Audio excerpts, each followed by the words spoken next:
мен уялчумун да, азыр туура эмес сүйлөп коем, даже кенен отура албайсың да. Колунда бийлиги бар орган катары саналат. Чем выше твоя должность, тем больше ответственности, тем больше ограничений. Бирок мен прокуратурадан оңой кеттим деп айта албайм. Акыркы 2 жылдары мен уже ойлонуп жүргөм да. Кандайча бизнеске кетип калдыңар? Эстетика, сулуулукка эмен бар да, вот я люблю вот это стиль, мода, кызыгуу бар. Там, не знаю, көчө шыпырып жүрөмбү, ошол эле адаммын да, ошол эле Нуржанмын. Өзүңөрдү кабыл алууна. Бир айда тапкан акчаны салондо мен бир күндө эле таап алчумун. Финансовый мышленияга кызыгып баштадым. Ким келмек эле, анан ошто андай акчага эч ким барбай атсак, анан келип эле айттым, болду кыздар, мен салонду жабам деп. Мен өсүп чыккан биякта экен дедиңер да. Действительно, ошо 3-4 сааттын ичинде прям катуу трансформация болду да. Анын эртеси белекке квартира алды. Кудай берет деп эле отура беришет да. Эми Кудай бербейт да, бир аракет кылыш керек. Мен миллионермин деп кыйкыргыла. Ошол нерсе иштейби, эмне кылыш керек өзү миллионер болуш үчүн? Проработки папы, мамы баары увлеклись же массово, да, прям психоз какой-то. Прабабушка, прадедушкаларын прорабатывают. Зачем вот это? Род кайра виноват. Эми ошондо кыйкыргым келет да, мындай жайына койгулачы аларды депчи. А карыздын причинасы страх свободы. Канчалык биз көп баалуулук берсек, коомчулукка ошончолук бизге да берет да. Убрать страх свободы. Вот действительно акча, вот ошону камерага карап жакшылап айтып койгулачы. Эч кимдин жашоосу менен иши жок экен. Саламатсыздарбы, Сирет Медиа каналынын көрүүчүлөрү? Бул каналдын психолог менен чайлашуу деген берүүсүнө биз бүгүн өзгөчө кызыктуу маек кылалы деп чечтик. Менин атым Шаиста Шатманова, көпчүлүгүңүздөр мени журналист катары билесиздер, айрымдар мени продюсер катары билет. Мен бүгүн ушул бүгүнкү замандын эң актуалдуу темасы, ой жүгүртүү темасы, кантип ал биздин өсүүбүзгө, өнүгүүбүзгө жардам берет, ошондой эле финансылык сабаттуулук, кантип адам финансылык, каржылык эркиндикке чыгат, жана ушул бүгүнкү заманыбыздын реалдуулугунда ушул тарыхты жаратып, ушундай историяны жаратып жүргөн бир сонун кызды маектешүүгө чакырып турам. Нуржан Алпсатарова, психолог, каржылык, ой жүгүртүү, ой чабыт боюнча рынокто аябай ийгиликтүү иштеп аткан эксперт деп атасам болот. Ошондой эле Пробуждение KG деп аталган коучинг академиянын түзүүчүсү. Аябай энергиялуу, ачык, жарык, айторсонун кыз. Кош келиптирсиз, Нуржан. Рахмат. Биринчиден ушул маекке өзүңүзгө ушундай бир чечим жасап, кадам таштап келгениңизге ыраазычылык айтабыз. Ошондой эле Нуржан, мен сизди көптөн бери байкап жүрөм да сыртыңызданчы. Инстаграмдагы аккаунтту карап, ал жактан чыгып аткан стористерди карап, сиз берип аткан баалуулуктарды карап, анан ошол жерде мага мындай картина жаралат да.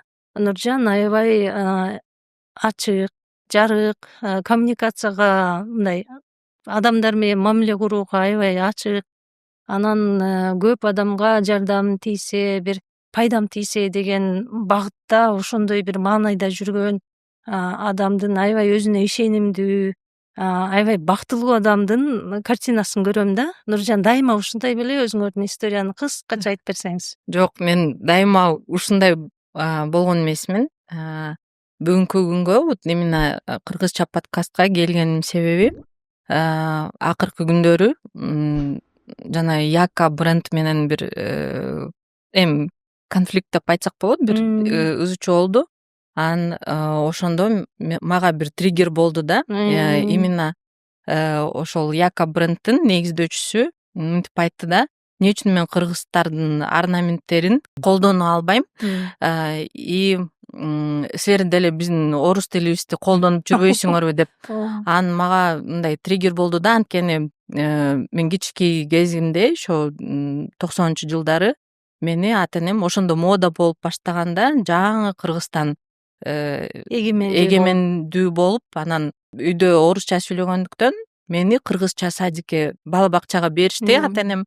И мындай мода болуп кетти да. Анан ошондо мен ошол бала бакчада жалаң гана воспитательдер эле кыргызча сүйлөчү да, биз башка балдар мага окшогон эле балдар болчу, и биз орусча сүйлөп көнүп калганбыз да, ошол бойдон немеде Көп садикте эч кандай таасиринде эле ооба билбедиңер. билбедим. Хотя мени Югдвадан ошо 10 микрорайонго ташычу да күнүгө атеним. Кыргыз мектепке барып калдым 6 жашымда. И ошол жактан мен аябай кыйналдым да, мен түшүнбөй. Кички балдар ар бир немени өзүнө как бы неметишет да. Мисалы түшүнбөй жатканыңарды айыбын өзүңөрдөн издеп аттыңар, Ооба. себебин ошо өзүмдө көрүп, анан өзүмөн көрүп, анан мындай, если мен түшүнбөсөм, значит мен я тупая мындай деп бир нерсе жетишпей атат, жетишпей атат, менде күнөө деп ошондой сезчүмүн да өзүмдү. Анан 3 жыл окудум кыргыз мектепте, анан орус мектепке, үй бүлөлүк шарт боюнча биз Беловодскиге көчүп, ал жакта кыргыз мектеп жок болгондуктан мен орус мектепке бардым. Кайра уже кыргызчага көнүп калгандан кийин кайра орусча мен уялчумун да, азыр туура эмес сүйлөп коем, анан мени жаман ойлоп калышат, тупая ниети деп. И ошондо вот азыр именно Яка брендтин эмесинде мындай эме келди да мага, как бы воспоминание, что тил бизде почему-то именно особенно шаарда, Бишкекте, если сен орусча билбесең, как будто ты необразованная, ты глупая. И вот ошо показатель интеллекта орус тили менен ченелип калган, ченелип калган да. И ошол негизи туура эмес, и как бы мага ошол триггер болду да, мен өзүмдү тил үчүн дайыма как бы у меня комплекс да какой-то был. Эми азыр даже мейли туура эмес сүйлөп кетсем кечириңиздер, бирок аракет кылып атам да. И ошол конфликттен кийин мен өзүмө мындай неме койдум да, максат койдум да, кайра кыргызча мен сүйлөшүм керек. Негизи азыр Казакстанда в основном окутуп атам, и ал жакта мен белгилүү болуп калдым да. Кыргызстанда жалаң гана Бишкек, анан Ош. Анткени мен орусча блог алып барам, орусча иштейм. И азыр ушундай кадам таштап атам да. Сиздерге да рахмат чакырганыңыздарга. Канчалык эми колумдан келишинче кыргызча сүйлөгөнгө аракет. Мына баятан бери маегибиз башталганына 10 мүнөтчө болду. 10 мүнөтчө сопсонун эле сүйлөп атасыңар, Нуржан. Нуржан менен биз ушул маекти алдында макулдашып талкуулаганда өзүндө ушундай бир чоң бир мындай аябай ичинде мен эне тилимди эркин сүйлөшүм керек, билишим керек деген мындай бир улуттук жалпылык, улуттук эне тилине, мекенине карата сүйүү бар экенин көрүп атам силерден, өзүңөрдөн, сөзүңөрдөн, көзүңөрдөн да. Ошол эле учурда эми бул силердин айып деп ойлобойм, биз ошол заманды басып өттүк да, ошол заманда жашап калдык. Чын эле бир учурлар болду. Сенин сабаттуулугуң, сенин билимдүүлүгүң, сенин бир өнөрүң ушу өзгө тилдин канчалык билесиң, канчалык сүйлөй аласың, канчалык айтып бере аласың да, канчалык иш жүргүзө аласың ошол тилде, ошону менен ченелип калган болчу. Ал биздин айып эмес, бирок азыркыдай ошо биринчи кадамга барып, ушундай 1 сааттык подкастка мен кыргызча сүйлөйм деп келгендин өзү аябагандай чоң кадам. Аны мен куттуктайм, Нуржан. Экинчиден, окурмандар, көрүүчүлөр, мен гезитте иштеп жүрүп окурман деп көнүп алгам, көрүүчүлөр. Нуржанды мен силерди блогту карап көрүп жүргөндүктөн, көрүүчү катарычы, көп массага, элге керектүү, аябай пайдалуу бир билимдин ээсисиңер да силерчи. Ошондуктан менде эмне үчүн сизге ошондой сунуш болду?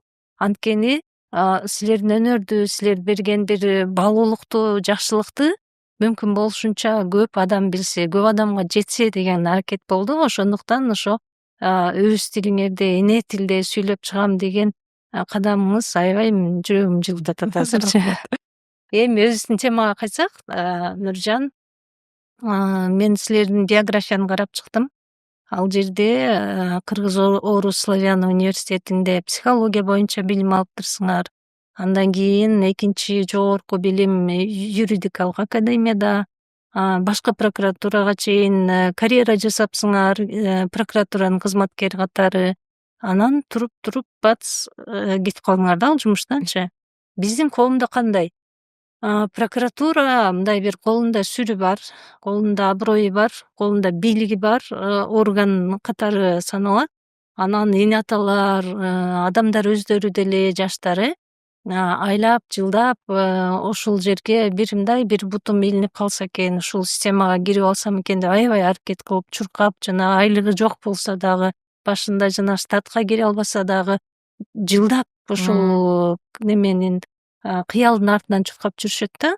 А силер иштедиңер неме райондук, немеде шаардык, башкы прокуратурага чейин жетип туруп, анан эмне үчүн кетип калдыңыз? Ушул теманы кыскача айтып бербейсизби? Жана мен айттым го, вот азыркы Нуржан анан допустим кичинекей кезимдеги Нуржан бул вообще эки башка адам да.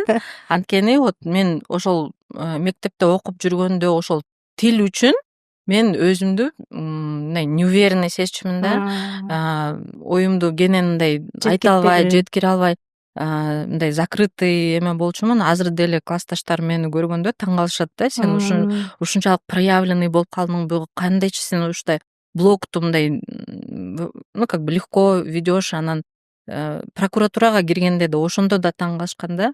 Анан азыр ойлойм, наверное, ошол уверенность үчүн бардым окшойт, бир подсознательный бир эме болду окшойт депчи. Демек силер өзүңөрдүн өсүүңөр ошол жактарда экенин интуитивно сездиңер, ошон үчүн бардыңар. Ооба, анткени вот ичимде ошол өмүр бою мен өзүмдү не знаю, неуверенно чувствовала, да, что я хуже других, как будто я глупая из-за того, что я язык не понимаю, значит, у меня что-то не то с мышлением деп. А көрсө бул тилден зависеть этпейт экен да. Биз айта албайбыз, орусча сүйлөгөн баары акылдуу, орусча билбеген баары акылсыз депчи. Ар бир анан 2006-жылы мен психологияны окуп, анан эме научный стажировкага Польшага кеткем. Ал жактан бир жылдан кийин кайра келип, Кыргызстанга уже психологияга эмнегедир кызыкпай калгам да. Ал кезде башкача болчу психология. И коомчулуктун муктаждыгы дагы. Да, мындай эме болчу да, как будто психологторго жалаң гана оорулуу адамдар. Да, оорулуу адамдар эле барат деген эме болчу да, пикир болчу. Анан ошондуктан мен экинчи билимди алдыңар. Экинчи жогорку билимди юридический алдым. Мен прокуратурага мындай случайно эле кирип бардым да. Анан уже вынуждена была юридический билим алып, анан как раз 2012-жылдары, по-моему, Салянова келип, ген прокурор болуп ошойдон кыздарга аябай жакшы колдоо көрсөткөн, и мени таласка жиберишти. Ал жактан кайра мен ошол как раз тилдин эмесинде экинчи жолу котормо кыргыз тилинде иштеп кечке ошол мен уже бир тилден бир тилге эме көнүп калыптырмын да. И Польшадан да бир айда мен польский тилди негизи Нуржан, сүйлөп азыр айтып атпайсыңарбы, буга чейин бир жума айттыңар, мен кантип кыргызча сүйлөйм. Силерде ал өнөр, тилди бат үйрөнүп кетүү мүмкүнчүлүгү бар окшойт да. Мисалы, айтып атасыңар, бир айда поляктардын тилинде эркин сүйлөп калдым деп.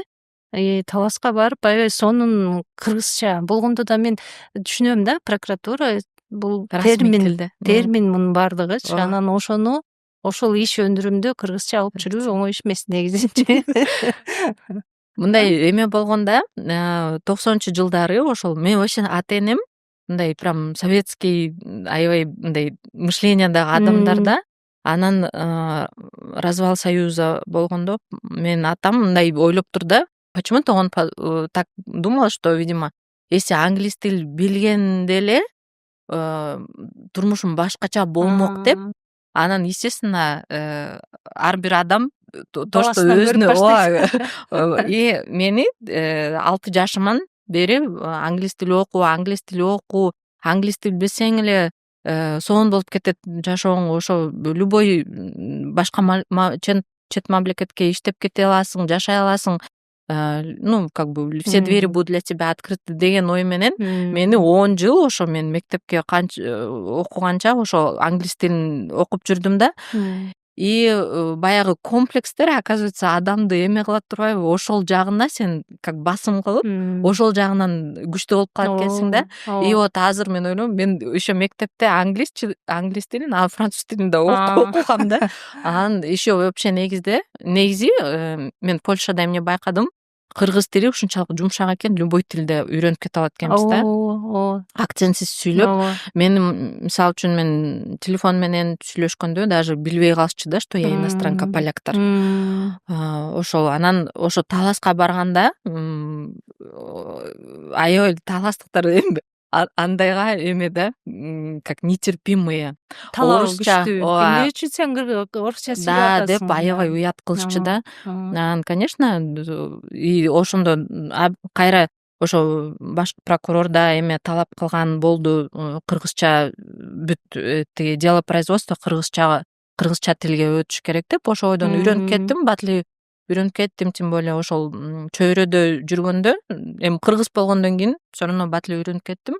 Жазып баштадым, анан мен даже коллегаларым күлүп башташты, Нуржан уже түш чоруганга да жарап калды депчи. Ошол бойдон 3 жыл Таласта иштедим. Кайра бияка шаарга келгенде даже менин папам тиги туугандар же достор менен чогулганда бир мероприятияларда кел кызым, кыргызча тост айтчы деп ушунчалык прям настолько гордостью сыймыктануу менен суранчу да. Ошол бойдон анан бияка кайра келгенде ошол эле орус тилдүү чөйрөгө келдиңер өзүңөрдүн. менин досторум, үй бүлө кайра ошол бойдон орусчага өтүп кеттим. Бирок эми азыр кайра стараюсь да. Ошол. Ошол прокуратурадан ооба бардыңар, анан бир мындай жаш кезде андай кескин өзгөрүүлөргө адам оңоюраак барат да. Мисалы үчүн 17 жашында, 20 жашында анан бир 10 жылдык карьера куруп туруп, анан тура калып ал эме карьераны жыйынтыктап туруп, анан башка сферага өтүп кетиш бир мындай чоң бир ички күчтү талап кылат да. Силер кандайча бизнеске кетип калдыңар? Прокуратурадан аябай эле мен өстүм, действительно, жана личностный рост деп айтат го. Анан ал жакта эми кандай десем, дисциплинага, негизи вообще өзүн алып жүргөнгө көп неме болот да, как профессиональный отпечаток накладывать на твою личность. Таасири калат. Ооба. Ошол бойдон 10 жыл иштедим. 10 жылда действительно мындай внутренний стержень пайда болду да менде. Бирок бийлик менен ошончолук даже жоопкерчилик бар да. Эл ойлойт прокуратурада иштесе эле жыргап эле отурат, тияк бияка указание берип, бирок андай эмес. Ал жакта аябай мындай чектөөлөр көп да. Сен мыйзам менен чектелесиң, анан моралдык, этикалык кодекс бар. Ну, вообще любой эле госслужащий. Анан мындай даже кенен отура албайсың да. Жетекчи менен деменин кызматкердин ортосунда да аябай эме рамкалар көп да. Кызматтык милдеттер менен чектелесиң. И даже мындай өзүң курбуларың менен же туугандарың менен кафеде же көлдө мындай эс ала албайсың да. Конечно, аябай эле даже вот базарда тиякта, тем более Бишкек, Кыргызстан негизи маленький же. И постоянно я встречала, да, какие-то взгляды. Анан ар бир адамды мен прям эстей албайм да, бирок ойлоп койчумун да, может быть, мен соттолчумун же милициядан бир сотрудник же КНБден билбейм да, может быть, же даже биздин деле системадан анан өзүңдү постоянно мындай рамкада алып жүрөсүң. А мен негизи үйдө мени эркин чоңойтушканда мындай эркин өскөм. Дайыма мага атам мындай неме берчү да. Чектөө коючу эмес. Да. Вот как ты хочешь, вот как ты сама считаешь нужным, так вот поступай, выбирай деп. Эч кандай мага эме ограничениялар жок болчу. Ошондуктан уже карьера жасап баштаганда, чем выше твоя должность, тем больше ответственности, тем больше ограничений. То есть сен райондук прокуратурада бир стажер болуп же специалист болуп жүргөндө мындай жоопкерчилигиң анчалык күчтүү эмес, күчтүү эмес, и жүрүш турушуң да мындай свободныйраак да. А уже карьера жасагандан кийин анан еще мен мамлекеттик айыптоочу болуп жана күчтүү резонанс жараткан иштерге катышып калдым. И анда тем более уже адвокаттар, анан тиги ошо политический немелердин туугандары уже да сени тааныйт. Анан тем более азыр уже ар бирөө соткага жазып антип эметкенден кийин ошол пресстен уже мен аябай тажадым, выгорание болду. и бир эми айтпай эле коеюн кайсы эми иштен кийин уже мен өзүмө бул последний капля болду деп айтсам жаңылышпайм. И ошондо мага уже бир эме болду да, все, сен бул системада то, что ты могла, уже алдың, тебе пора дальше идти деп. И я чувствовала менде внутри мындай потенциал был, да, для проявления, для свободы. И ошол чыгармачыл бир өсүүгө да, и мен кетип калдым. Бирок мен прокуратурадан оңой кеттим деп айта албайм. Акыркы 2 жылдары мен уже ойлонуп жүргөм да. Билбейм, азыр аялдар мени түшүнөт болуш керек. Мамлекеттик кызматта иштегенде и вообще негизи эле мындай ал жакта эркектер көп да. Анан кыздарга бир, мага жакпачы да некоторые отношенияларычы. И ошондуктан уже это все баары уже биригип, мага уже последний знак болду. Мен кеттим жумуштан. Каяка кетеримди билбечимин да.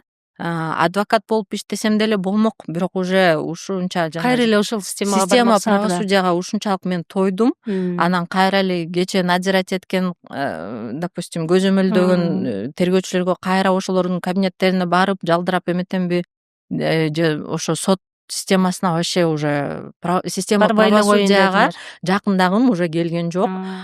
Психологияга да анда вообще кызыгым жок болчу. Тем более я уже образование алып уже унутуп калдым да алган билимимди. И эмне кылсам деп элем. Почему-то ошол кезде мага азыраак сүйлөшүш үчүн бир кесип тандашым керек деген эме болду да, потребность. И мен барып жана чачты кыркканды, боегонду үйрөнүп алдым. Сулуулук мастер. Да. И ошол жака кетип калдым. Аябай мындай чоң секирик да, прокуратура, анан салон. Баары шок болду. Туугандар, досторум, бывший коллеги баары шок болду. Атаңыз эмне деди? Ал вообще он не мог смириться с этим. Где-то 1-2 жыл он даже никому не говорил, что я с прокуратуры ушла. Тааныштарына. Он этого очень стыдился. Билбейм деп эле. Анан бирок ичинен үмүттөнүп жүрдү да. Может быть, бул какой-то ее каприз, анан эркелеп эметкенден кийин кайра эле келет депчи. Может быть, бийлик алмашканда же башкы прокурор алмашканда ошондо кайра системага барат деп ойлоп жүрдү деп ойлойм да мен. Айткан жок мага, бирок папам мага айткандан уялат да, он боится, что вдруг где-то я на нее надавлю дегенден, он мне вот ошол свободу дает, поэтому. Но я бирок аны сезип жүрдүм. Өзүңөр үчүн кандай кабыл алуу кандай болду? Прокурордон сулуулук мастерине өтүп кетүү. Да, ошо салон красота мен кеткенде, вот чынын айтсам, мне нравилось. Мен аябай кайф алчумун да ошол жумуштанчы. Ооба. Анткени өзүмдө мындай эстетика, сулуулукка эмем бар да, вот я люблю вот это стиль, мода, кызыгуу бар. Мага жакчы менин жумушум, бирок жанагы мен эго страдать этчи да, билбейм, кыргызча бирок кыргыз көрүүчү деле эго эмне экенин түшүнөт. Эго деп айта берет. Мен бирок психолог, ошо психология билимим мага эме болду да, ошол моментте жардам берди да, потому что я понимала, что мен прокурор боломбу же көчөдө там, не знаю, көчө шыпырып жүрөмбү, ошол эле адаммын да, ошол эле Нуржанмын. Мен бийлигим барбы же жокпу, же акчам барбы жокпу, жөө жүрөмбү же жана да, сонун там машина айдаймбы, ошол эле адаммын. Вот мен ошону как бы умом я понимала, бирок внутри бир какой-то эме болду да, как будто бы я вот бир униженияга келип эле.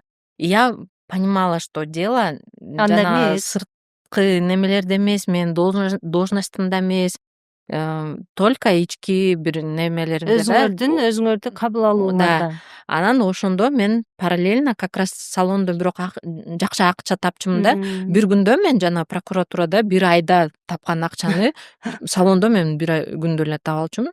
И мен ошол акчаны немеге как бы өсүүгө эметип баштадым, жумшап. Психологиялык бир повышенияларды, курстарды, марафон тиги көп китеп окуп баштадым. Ошол именно чтобы өзүмдүн эгомду как выровнять да, калыпка келтирүү, калыпка баланска келтирүү келтириш үчүн ооба. Себеби тышкы дүйнөдө, ички дүйнөмдөгү гармонияда деген бир точкага жетиш керек болду да, Да. Анан салондо бирок аябай жеңил болду мага. Бир айда эле үйрөнүп кеттим. Анан эме болуп калды, жана карантин болуп, карантинден кийин тим эле у меня такой был шквал клиентов, и мен уже вынуждена была жанагы баасын көтөрүп, анан уже блог алып барып баштадым. Ошол, видите, у меня уже потребность в проявлении была. И мен өзүм жумуштарымды, жанагы чачтырды чыгарып Инстаграмга, анан мага окууга келип эметип башташты да, суранышып, мени окутуңуз. Мен өзүм жаңы эле болдум. Ага чейин мен окутайын деп именно Вообще оюмда жок болчу. Бул багытта насаатчы катары өсөм деген оюн жок болчу. Мен даже ойлоп жүргөм да,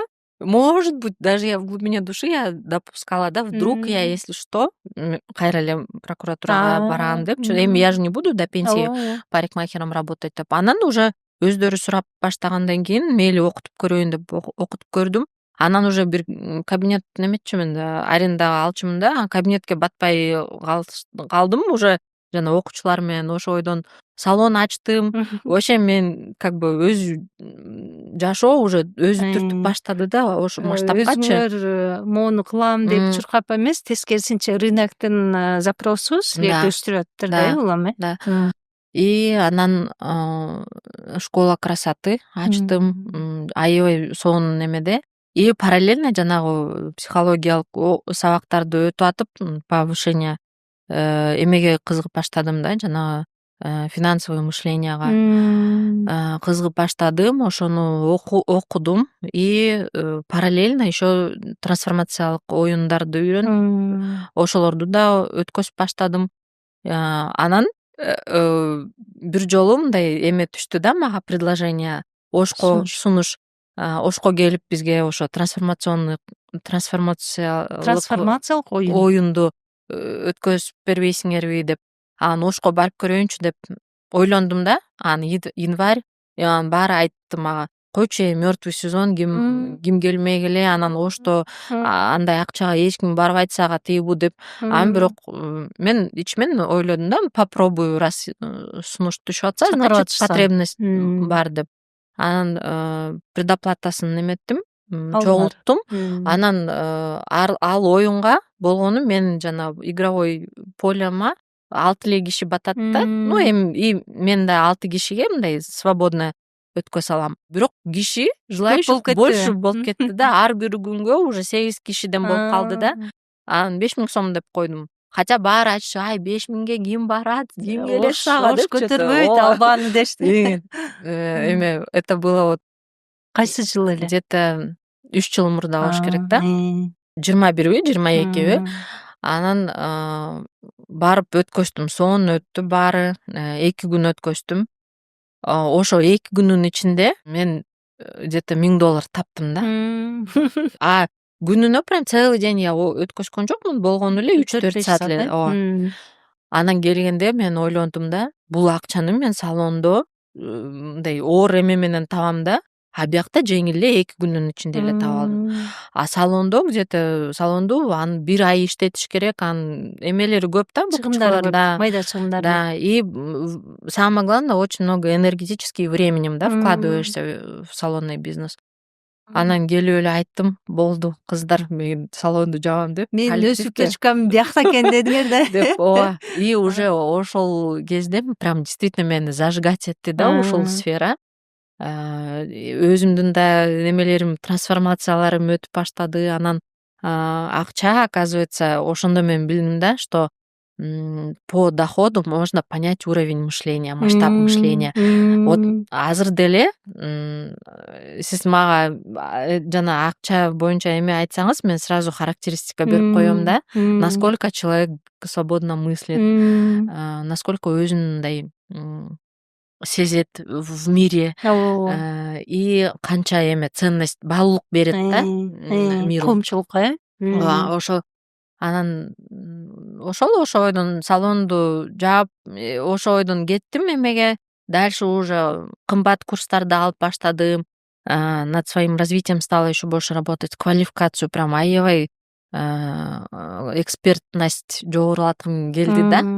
Анан еще параллельно турфирмада ачып койдум, потому что у меня салондо уже мен как акча мындай эмерээк болуп калды да, кененирээк. эркин болуп калды. И я стала путешествовать. Мамамды алып барып келдим эмеге, чет өлкөгө. Ошойдон бир күнү Астанага мен ошо уже жумуш боюнча, турфирмам боюнча Астанага виза алганы как раз биздин спортсмендерге, да, ММА федерациясына, Таиландка, они на соревнования ехали. И мен Астанага бардым, а там так холодно, и 4-5 күн күтүш керек да. Анан отельде жөн эле жатпайын деп, ошол Лиланы өткөзүп көрөйүнчү деп объявление кылдым.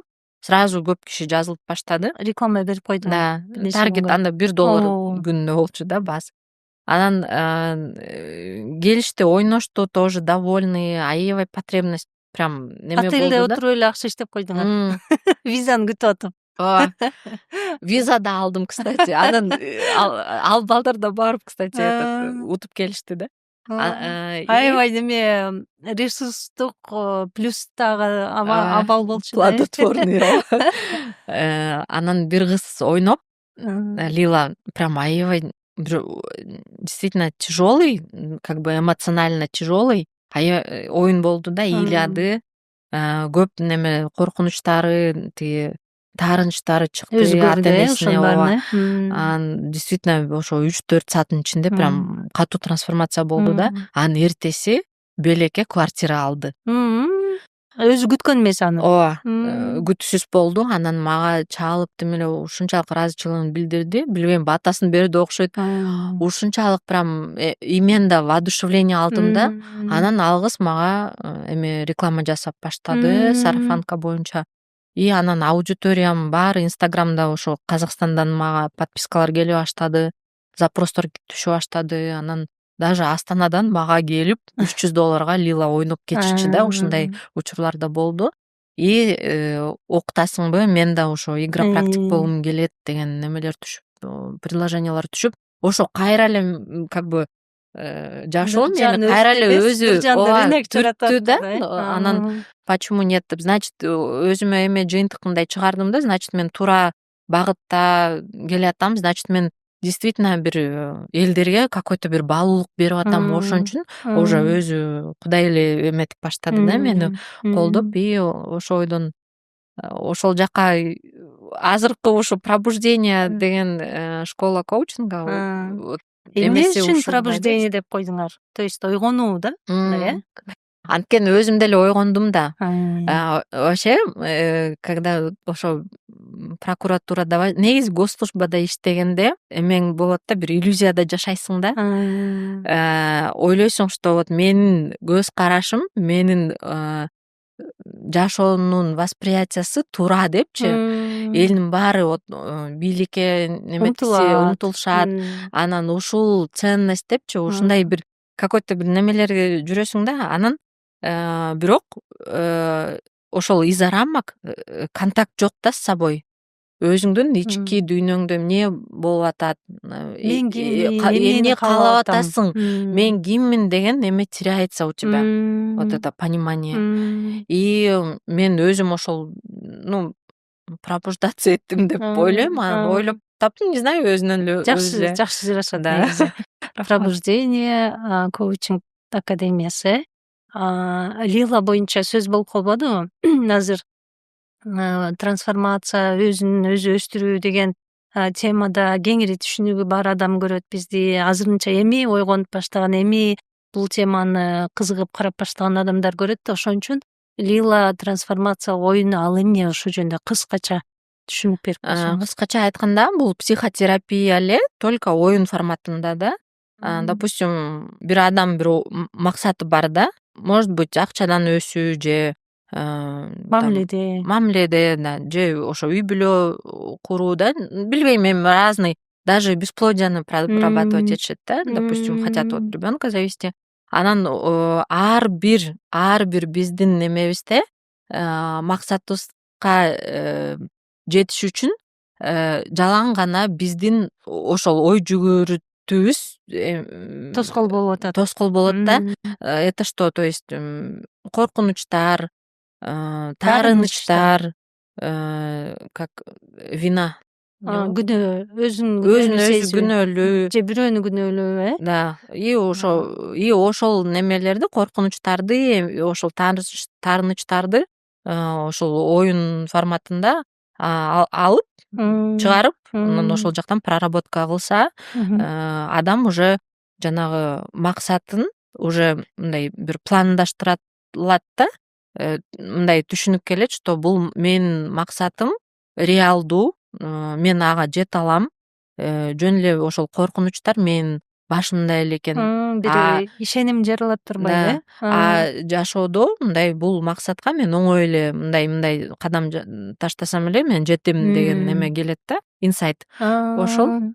Бүгүнкү заманда баарыбыз эле түшүнүп калдык, негизи советтик доордо мамлекеттик деңгээлде элдин баары бирдей болуш керек деп, анан окшош үйдө жашаш керек, окшош доход менен жашаш керек деп, мындай бир өзүбүз байкабай эле төрөлгөндөн баштап эле бир рамкада жашап калдык да. Эми алдыорду жамандабай эле коелу, себеби ал көп жакшылык да кылды бизгечи, биздин элге. Анан азыр элдин баары түшүнөт да, акча колдун кири деген сөздү мындай улуу киши деле азыр айтпай калды. Анан дагы мындай кыргыз коомчулугу менен, мейли орус тилдүү чөйрө болсо деле, кыргыз коомчулугу менен бир нече жылдан бери иштеп келатасыңар да, ушул жана ой жүгүртүү, ой чабыт багытында. Эмне немелерибиз көп бизде, бизди өстүрбөй, финансылык эркиндикке жеткирбей, бутубузга туш алып аткан эмне мындай адаттарыбыз, залалдуу адаттарыбыз бар, көп басымдуулук кылат. Сындообу же коркуубу, качуубу өсүүдөн? Биринчиден, ошо жанагы бул ошо Советтер Союзунун убагынан келаткан немелер да, понятиялар да. Бирок анда действительно замандын талабы болчу. Чтобы выжить, нужно было быть как все, да, не выделяться.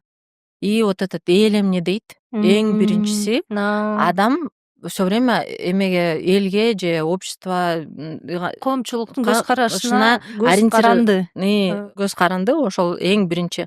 Анан адам өзүнүн жана внутренний бир каалоолорунан, эмелеринен как бы отказ кылат да, ради одобрения общества. Окружения. Да. Жоопкерчиликтен качуу.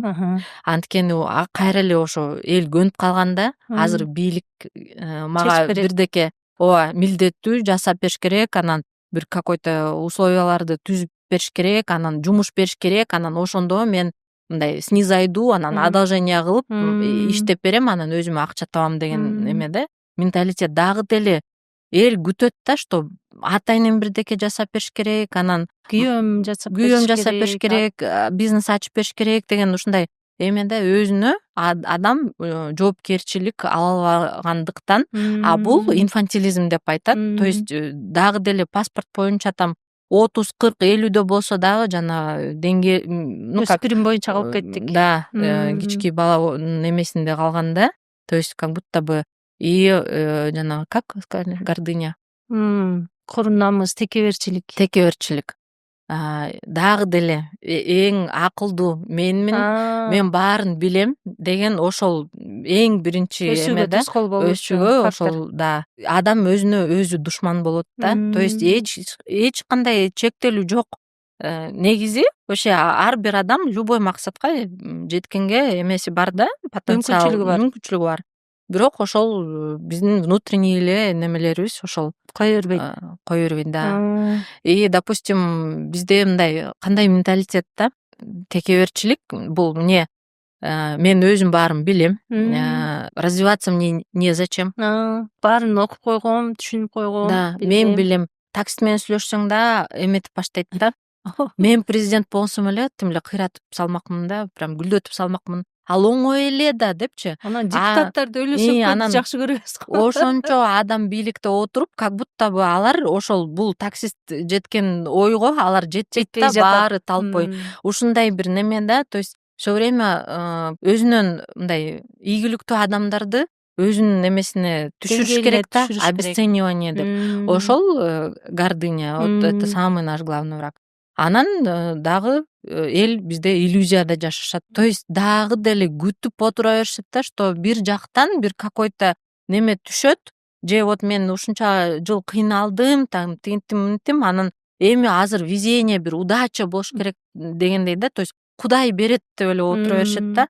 Эми Кудай бербейт да, бир аракет кылыш керек да. И жанакы азыр мен особенно ошол психология, саморазвитие азыр эме болуп кетти го, популярдуу понимание болуп баратат да, как будто бы мен бир аффирмация же визуализация кылсам эле сразу мага акча тим эле асмандан түшүп Ушул жерде калгандай сонун да. суроом бар да, Нуржан, сөзүңүздү бөлүп коем.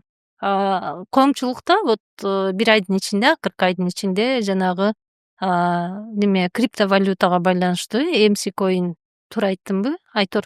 Ошол окуя аябай чоң талкууга калбадыбы? Ал баланын, ошо камакка алынган баланын элдин алдындагы сүйлөгөн сөздөрүн мен да бир карап чыктым да, анан кантип ушундай сөзгө ишенсе болот деп бир мени ойлондурду ошол абалчы. Өзгөчө жанагы кечинде уктарда деп атабы же эртең менен той конгондо деп атат го да, мен миллионермин деп кыйкыргыла ошондой эле болот деп атат да. Эми сиз бир нече дебейинчи, көп адамга да ошо миллиондорду жаратууга өзүнүн өнөрүндө, өзүнүн багытында жардам берип келатасыңар да. Эми силер айткылачы, ошол нерсе иштейби, эмне кылыш керек өзү миллионер болуш үчүн? Ошол это вот мен орусча айтканда бул отсутствие критического мышления да, бизди эл ооба бир иллюзияларда жашашат да, что мен ошентип кыйкырып койсом эле мага это келип калат деген понимание. Бирок мындай критический мышление болгондо мындай ойлонмок да, миллионерлер ким депчи, мындай допустим карасак, допустим тот же Шоро да, Куликовский, мейли Дордой, алыс эметпейли, да, допустим биздин эле Кыргызстанда эле эми ошол адамдар эмне үчүн мындай миллионер болду, ушундай ийгиликке жетти деген эме жок да, критический мышление. Да, булар иштеди, эмгектенди, действительно көп адамга система курду. Ооба, мындай постепенно, пошагово с чего-то маленького начали деген эме жок да. Как будто бы мен туруп эле өзүмө мен баймын, я притягиваю деньги деп айтса эле анда уже баары эле анда болуп кетмек да. Ошондой иллюзия да, отсутствие критического мышления. Ошон үчүн нужно развиваться, нужно это критическое мышление мындай салыштырыш керек да. Жашоогочу, турмушка, не просто где-то вот в своих этих жить фантазиях, воображении. Анан бизде вот тоже популярно болуп атат да, мен жаман көрөм ушундай сөздөрдүчү. Азыр түшүнбөй эле там инвестиция тиги бу деп, ал инвестиция Кыргызстанга эми жаңы эле келип атат да. Это на Уолл-стрит эсе там 50-100 жыл куруп неметкен системаларды эми биз бир күндө түшүнө албайбыз да. И как можно вкладываться туда, где ты не понимаешь, да? Допустим, мен криптовалютаны түшүнбөйм, я не буду туда вкладываться. Же, чтобы вложиться, мен аны баары прям окуп, баарын түшүнүп эметкенден кийин анан бир решение да кабылаш керек да, ошол. Дагы ошол коомчулуктун бир илдетин сөз кылып кетейин деп атам да. Карыз темасы. Аябай көп мен ошо продюсерлик жумушта жүрүп, анан ушул темага аябай мындай көп кандай десем көңүл бөлүү бар экенин түшүндүм да. Көп адам именно карыз деген жерге баса калат да, карыздан кантип чыгыш керек деген темаларгачы. Анан демек коомчулукта бул чоң көйгөй экенин белгиси да. Ошондой эле силерде карыздан чыгуу деген сонун бир система бар экен, өзүңөрдүн иштеп чыккан система. И аябай көп адам өзүнүн мындай маселесин чечип кетиптир да. Анан бул мындай асаңга да үсөңгө да элдин баарына иштей турган системабы, эмне болгон система, эмне үчүн адам карыздан башы чыкпайт? Эксперт катары ошол мени айтып берсеңиз оюңузду. Бул чектелүү ой жүгүртүүдөн болгон эме да, маселе. Ооба. Бирок эл аны түшүнбөйт да, ойлойт кайра эле, что бир внешние обстоятельстводан мен ушундаймын депчи. Жумуш жок, анан кризис, анан политический обстановка, кымбатчылык, анан тиги бу деп. Анан мен бай үй бүлөдө чоңойгон эмесмин, же ата энем мени ушинтип травмировать эткен деген дайыма бир какой-то немелерди таба беришет да, оправданияларды чаап. Сырттан бирөөнү айыпташ керек Да, болуп эле. ошол.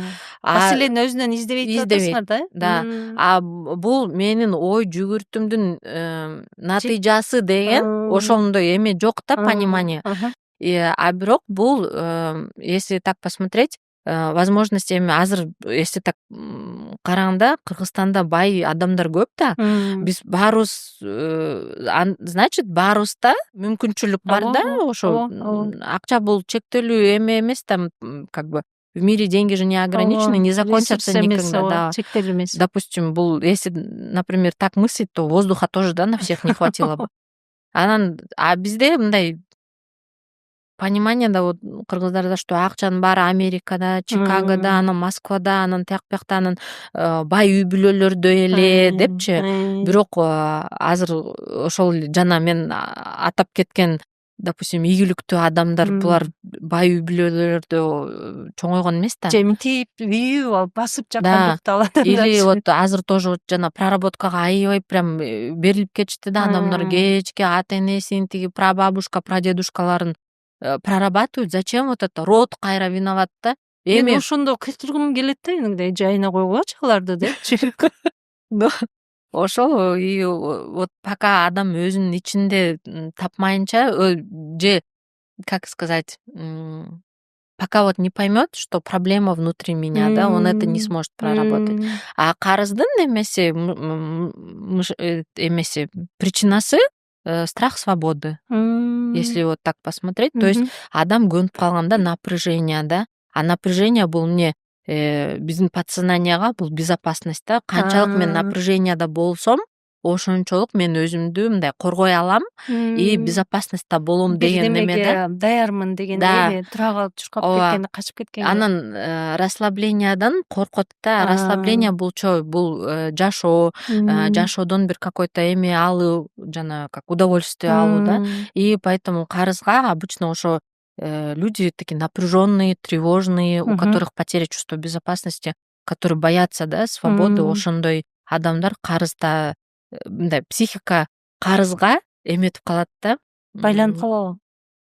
Карызда өзүн жакшы, комфорттуу сезет да. А карызы жок, мындай эме болот да, свободно, расслабление. А бул для человека, для нашей психики это воспринимается как страх умереть, то есть угроза жизни. И поэтому өзүнө адам бир напряженияларды, мындай бир чыйралтып туруш үчүн атасыз да. Напряжение психика өзү издеп баштайт да, биздин подсознание өзүнө ушундай напряжение өзү жарата берет да кечке. Анан эң оңой эмеси получается карызга батуу ошол болуп, и ошо психика бизди өзүбүздү түртө берет да ушундай немеге. А кантип чыкса болот ошол абалдан? Кыскача айтсак, эгер мындай бир алгоритм барбы? Ооба, убрать страх свободы. Научиться безопасность чувствовать. И вот ушул жерде эме Кудайга ишеним эметет да, влияет. Анткени адам, если биз эми баары Кудайдан да всё равно, канчалык Кудайга ишенсең, эмне кылып атсам да по-любому Кудайдын иши баары жакшы болот. Даже бир кризис, даже бир кризис болсо, значит, бул мага мындай бир сыноо, через который я пройду, через который я справлюсь деген ишеним менен жашаса, ошондо адам ийгиликке жетет да. Ошондо кадам жасагандан коркпойт, Кудайга койдум деп мындай уверенно жүрөт и ошондо дүйнөгө ачылат. Ошондо адамга, вообще коомчулукка бир баалуулук бергенден коркпойсуң. Коркпойсуң да, мен азыр көбүрөөк берип коем, мага кайтпай калат же мага жетпей калат деген неме жок болот да, уже сезим. И ошондо канчалык биз көп баалуулук берсек коомчулукка, ошончолук бизге да берет да. Ыза, таарыныч, күтүүлөр кандай таасир этет адамдын финансылык абалына? Эми бул эме да, детский позиция да, инфантильный. Бул когда адам өзүн принимать этпей, өзү принимать этпегенде башкаларга көп эме болот да, как требование. Типа, ты должен был меня воспитывать вот так, да, допустим, азыр вот проработки папы, мамы баары вот увлеклись же массовой, да, прям психоз какой-то. анан вот менин ата энем ушундай болгон күнү эле мен азыр вот такой успешный, уверенный в себе адам болмокмун деген, это тоже инфантилизм. Эми получается көп ожидание болот да, күйөө мындай болуш керек, аял мындай болуш керек, ата эне мындай мага тарбия бериш керек болчу деген претензиялар менен адам жашаса, это инфантилизм. Значит, сен ата энеңди и вообще өзүңдү да, и любой адамды мындай какой он есть кабыл албайсың. И ждешь и требуешь да мындай бол деген мындай кичкей баланын эмесиндей да, капризиндей да. Каприз, да, вот так вот можно ножкой топать и говорить, будь вот такой мамой, будь вот таким папой депчи. Ну андай болбойт да. Эми ар бир адам как бы такой, какой есть, да, и для этого надо өзүн, когда принимаешь, да, когда себя принимаешь, ошондо и родителей принимаешь, жана бабушек, дедушек раскулаченных принимаешь, ты спокойно к этому относишься, что эч ким сенин как ожидание кандай болот, күтүүлөрүңдү сага эчтеке карыз эмес дегенди айтайын да, деп атасың. никто не должен соответствовать твоим ожиданиям. Сенин күтүүңө, сени элестеткен картинага сыйыш шарт эмес да.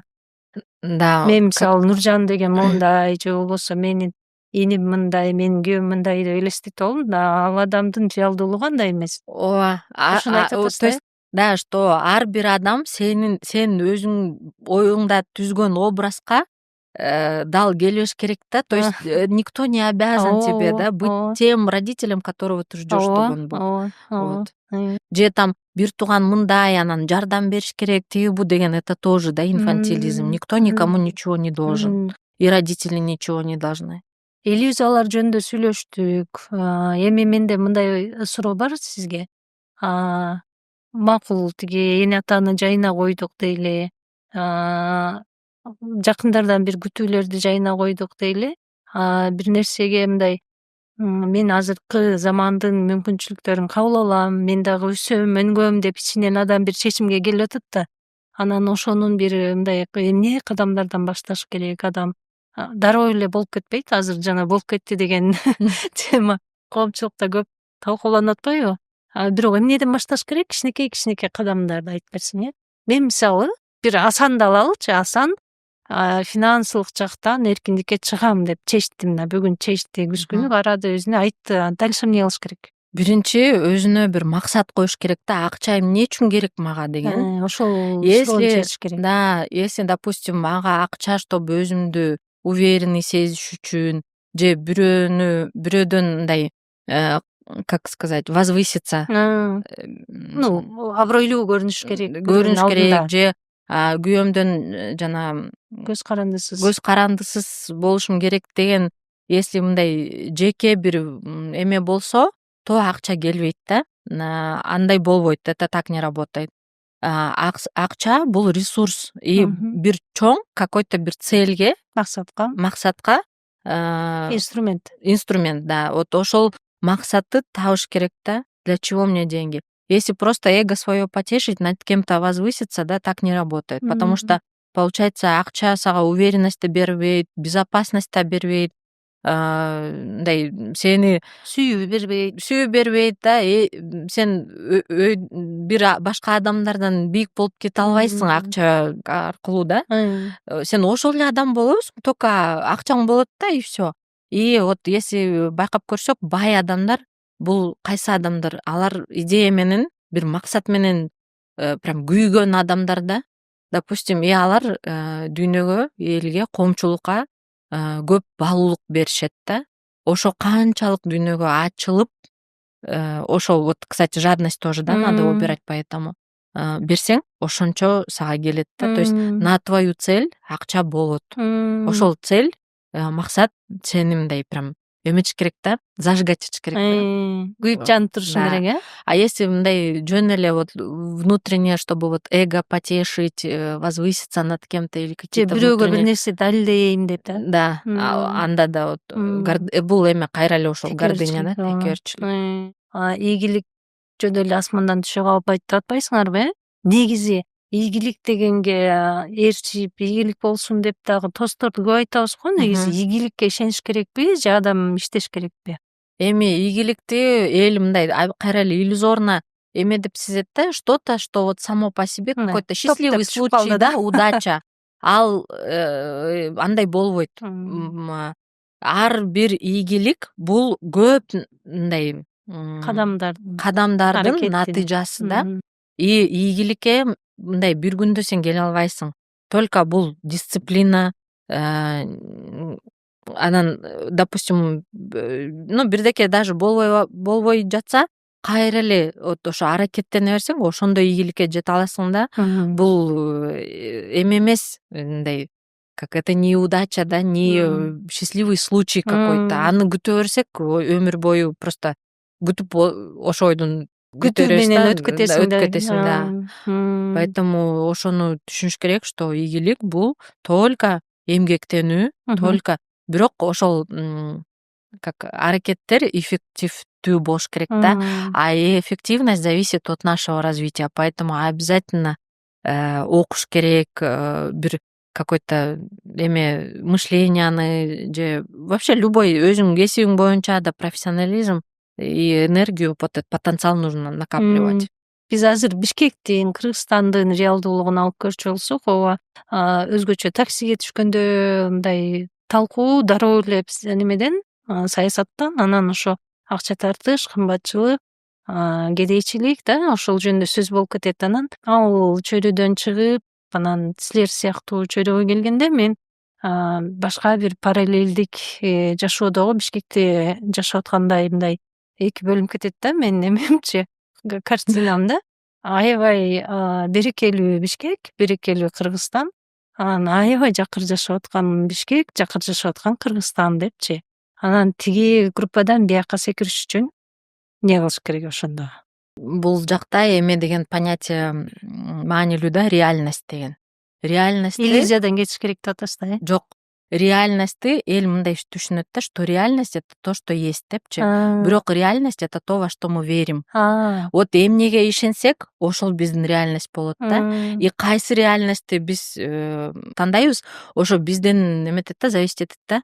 Допустим, если мен азыр эме деп айтсам, вот бизде Кыргызстанда кризис, акча жок, жумуш жок, мүмкүнчүлүк жок дей берсем, ошол менин реальностьтим болот да. И мен ошол реальностьта действительно мен мүмкүнчүлүктөрүм чектелүү болот, акча жок болот, кризис болот, жумуш жок болот, эмне аракет кылсам да у меня не получается деп ошол эмеде жашай берем да мен, понятиялардачы. Если же мен азыр бизде бийлик действительно эме түзүп берип атат, шартты түзүп берип атат, мүмкүн болгон аракетти кылып атат. Кыргызстан изобильный, возможностьтер көп.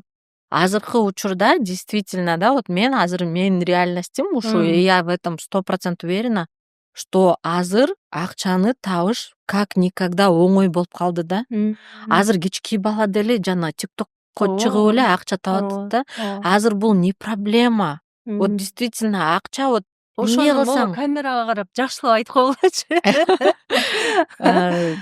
Биз азыр ушундай бир сонун кезде жашап турабыз да, что все возможно, да, вот то, что ты захочешь, любой максатка любой адам жете алат. Ал үчүн жана байдын баласы болушуң шарт эмес. Ооба. Бир мындай Гарвардтан окуп келишиң деле шарт эмес да. Эч кандай эме жок да, ограничение. То есть даже азыр жогорку билим да кереги жок. Какой-то бир возраст даже кереги жок да. То есть 30га чыгып анан же там совершеннолетний болуп анан акча табышың керек деген эме жок. Там бир какой-то бир бай үй бүлөдө төрөлүп же бир какой-то необычный бир профессия алыш керек деген азыр неме жок, вообще никаких ограничений. Анын баары биздин бияктагы шылтообуз, ооба. Же бирөө, ну адамдар некоторые ойлойт да, вот арыктайм, же биринчи үйлөнөм, же наоборот кто-то вот ойлойт да, күйөөм менен ажырашам, анан прям болуп кетет деген. Все время бир какой-то өзүнө эмелерди, өзүнүн тоскоолдуктарын эмете беришет да, жарата беришет да в своем уме. А это все по сути страх жизни. Жизнь-то сейчас уже идет, да. Поэтому нужно вот понять, что азыр, вот даже я, да, например, говорю же, мне раньше казалось, что вот мен показатель моего ума это язык депчи. Кайсы тилде сүйлөсөм, ошончолук мен акылдуу болом. Но это то же самое, да. ничего не зависит от чектөө языка. болчу Да. мээбиздеги эле. От языка не зависит интеллект, и от интеллекта не зависят деньги. Вот. Жакшы. Сонун маектешүү болду, Нуржан. Мен азыр ошо 1 сааттык биздин маектен дагы бир суроону талкуулай кетели деп атам. Адамдар коркот да, хейттен коркот. Хейт дегенде кандай мындай сындоодон, эл эмне дейт, башка. Ал жөнүндө айтып бериңер өзүчү. Бирок өзүңөр ошондой хейттерден кантип басып өттүңөр? Мисалы, Нуржан азыр айтып атат, өзү 2 жогорку билимдүү, еще неме кызыл дипломдуу, анан жогорку билимдин деле кереги жок деп атат да. Анан азыр мен элестетип атам, могу подкасттын астына ошондой комментарий дейчи. Өзүң билимдүү болуп атпайсыңбы, анан билимдин кереги жок. Эми ал азыркы замандын мүмкүнчүлүгүн айтып атасыңар, аны түшүнүп атам. Анан ошо хейттерден коркпоштун жолу барбы өзүңөргө мындай эксперт катары? Мен өзүмдүн эмем историямды айтып кетейин. Мындай болду да. Мен прокуратурадан кеткенде, жана салондо иштеп жүргөндө прям коркчумун да. Азыр мени бирөө көрүп калса, кесиптешим келип калса, кесиптешим же адвокат же мындай ошол кайра соттолчулардын бир туугандары, адвокаттары же не знаю, тергөөчүлөр, тиги оперлер келип мен эмне деп ойлойт депчи. Анан мен жашынып эметип жүрдүм да. Даже мен Инстаграмды чыгарганда өзүмдү көрсөтпөй, жалаң гана жумушумду көрсөтүп жүрдүм. Анан ошо папамда туугандардан, достордон жашырып жүрдүк. Бирок мындай эме келди да мага. Эч кимдин жашоосу менен иши жок экен. Бул эме деген бул ой, что кому-то я нужна, бирөө мага интерес там кармап жүрөт деген, бул тоже жана гордыня, текеберчилик, эго. Потому что ойлойсуң да, ошо мен центр земли, анан элдин баары эле мени ойлойт. Мен жөнүндө эле ойлошот, анан көз тиет, андан сөз тиет деген ой, бул гордыня. Эч кимге сен керегиң жок. Вот честно. Если так даже бирөө ушактаса сен жөнүндө эмес, өзүн сени айтат, бирок на самом деле өзүнүн ичинде комплекстери да. Вот то, что он в себе не принимает, ошону в тебе не принимает, то, что в себе осуждает, сени, поэтому даже сен жөнүндө бирөө айтса, бул сен жөнүндө эмес, ошол адам жөнүндө да. Я даже сразу вот говорю, азыр кайсы комментарий жазса, бул мага тиешеси жок. Ал комментарийлер адам өзү жөнүндө айтып өзүнүн характеристика берет да. И по комментариям можно понять, какой человек. Поэтому эми ага кечке немете берсек, хейтерлер ким? Ийгиликтүү адам эч качан даже комментарийге жазганга да эми көрбөйт да. Не то что убакыт, даже он не понимает смысл в этом. Эми мен комментариимди бирөө окуп прям мени Нуржан ушинтип жазды деп мен оюмча жашап баштабайт да, правильно? Сенин комментарийиң кимге керек, например? Поэтому ошо кайра эле гордыню надо убирать. Ошондо поймешь, что никто тебя не собирается глазить, никто тебя не собирается осуждать. Всем вообще на тебя пофиг, грубо говоря. Нуржан аябай сонун маек болду. Негизи азыр сүйлөшө берсек, мындай кээ бир адам журналист үчүн келген неме коногуң аябай кызыктуу да. Кээде мындай контакт болбойт. Сен суроо бересиң, тиги адам жооп берет. Болду, ошону менен туруп калат да. Анан силер менен мен сезип атам, азыр сүйлөшүп отура берсек, 1 күн, 2 күн, 3 күн, 5 күн деле сүйлөшө берет экенбиз да. Анын үстүндө тандап алган темабыз дагы аябай көп адамга керек, ар бир адам үчүн маанилүү болуп атат. Мен сунушум жакшысы улам бир темаларга бөлүп, кийинки маектерге калтыралы. Мен кыргыз тилинди жакшырта берейин. Эми көзүңөр жеттиби? Сопсон деле сүйлөйтүп экенсиңер кыргызча. Өзүбүз эми бул биздин биягыбызга жазылган программа да, биз кыргызбыз, ошо атабыз кыргызча сүйлөгөн, тегибиз кыргызча сүйлөгөн, бул аябай деле коркунучтуу иш эмес. Кыргыз тили менен кыргыз болобуз да, поэтому я действительно эми бүгүнкү подкасттын көрүүчүлөрүнөн мен если где-то кулагына бир эме неприятный болсо, мен кечирим сурайм, действительно. Бирок бул менин действительно искренний бир аракетим да. Ошон үчүн мен сиздерден колдоо күтөм. Нуржанды баарыбыз түшүнүп ушундай кадамга барып атканына, анын үстүндө ушундай көптү билген эксперт, көп адамга жардам берип, жарыгы тийип келаткан адам ушундай өзүбүздүн эне тилибизде дагы билимиңерди берип баштасаңар, бир адамга бир жакшы таасир этетирбиз, ушул подкаст менен балким 100 адамга таасир этетирбиз. Негизи максатыбыз ошол. Рахмат, Нуржан. Ишиңерге ийгилик. Силерге дагы. Мондай өсөм, өнгөм деген, анан өзүнүн тилин, элин, улутун баалаган адамдардын көп болушун каалайм. Рахмат. Анан мен как сказать это пожелание, да? Лайфхак Тилек. айтайын. Айтыңыз. Это, да, лайфхак. Я забыла жана сказать, да.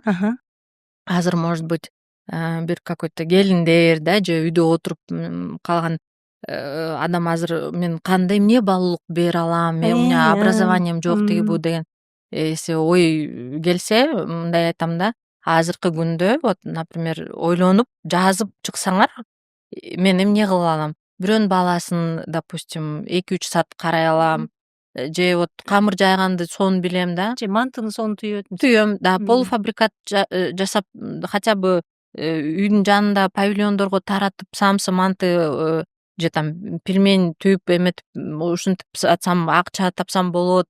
Же бирөөнүн үйүн барып жууп берсем, же айнектерин жууп берсем болот, офистерин тазалап берсем. Ошо почему я говорю текеберчилик, да, потому что ошондон жумуштан, эмгектен уялбаш керек да. Если сен мындай аракет кылып неметсең, ар бир жумуш, ар бир иш это достойный. Ооба, анан, допустим, кто-то, может быть, иностранный языки, да, учил, какой-то перевод жасап эметсе болот. Же, допустим, хотя бы бирөөнүн баласын там мектепке там даярдап, да, ушинтип, же бирөө таксовать этип, доставкага азыр жумуш толтура, действительно, да. Стройкага иштеп десе, самое главное, сен адал акча таап атасыңбы, ошол маанилүү, да. Самое главное ошол, и нечего стыдиться здесь. Поэтому ошол гордыняны унуткула дагы, өзүңөргө ишенгиле и ийгиликке жетесиңер. Чогуу жетели, өсөлү, өнүгөлү. Негизи мындай өсүү жолун тандаган адам чын эле айланасын карап, кошуна эмне дейт, тууган эмне дейт деп отурбай эле түп түз эле баратат, ошол максатты көздөйчү. Ошон үчүн мен бүгүнкү подкастты жыйынтыктап атып, ошо ар бир ким көрсө бул маекте ошондой тилек кылгым келет. Нуржан сонун фразаны айтып кетти, элдин силер менен иши жок депчи. Өссөк өзүбүз үчүн өсөбүз, жасасак өзүбүз үчүн жасайбыз, байысак да өзүбүз үчүн байыйбыз дегендейчи. Бирок ошо байыгандын бир жакшы жери көп адамга жардам берүү мүмкүнчүлүгү пайда болот экен да. Ошо өсөлү, өнүгөлү. Бул маектин астына комментарийлерге Нуржанга кандай суроолоруңуздар калды, эмнени тактап алгыңыздар келди, дагы кайсы темада, кайсы багытта ушундай бир талкууну көргүңүз келет, ошол комментарийлерди жазсаңыздар, буюрса кийинки чыгарылыштарда биз кеңири жооп беребиз.